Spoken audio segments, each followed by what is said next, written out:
Imagine going on a summer trip to connect with your roots and ending up running from missiles. That's exactly what happened to hundreds of American students who were in Israel when war broke out with Iran. What started as a cultural journey turned into a desperate dash to escape a war zone. Thousands of young Americans, many on Birthright trips or university programs, suddenly found themselves sheltering in bunkers and dodging air raid sirens after Israel launched a surprise attack on Iranian nuclear sites. Iran fired back and the US got involved too.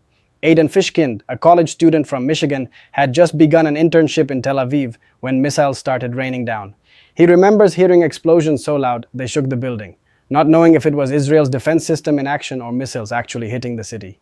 "It was the scariest moment of my life," he said.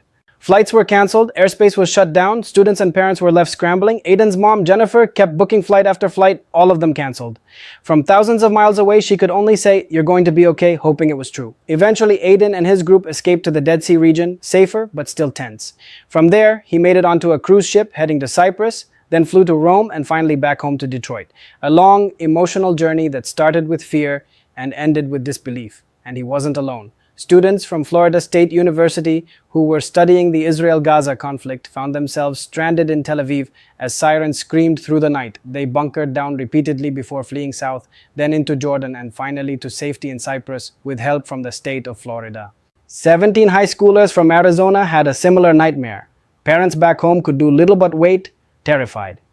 With help from Arizona senators, the teens boarded a luxury cruise ship and made their way out.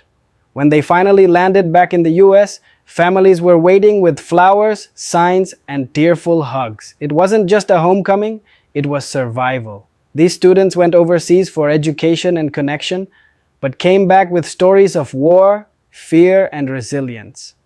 What would you do if a peaceful trip turned into a war zone overnight? Drop your thoughts in the comments, like, share, and follow for more real stories that mainstream media doesn't always tell you. And don't forget, hit that subscribe button if you want the truth raw and unfiltered.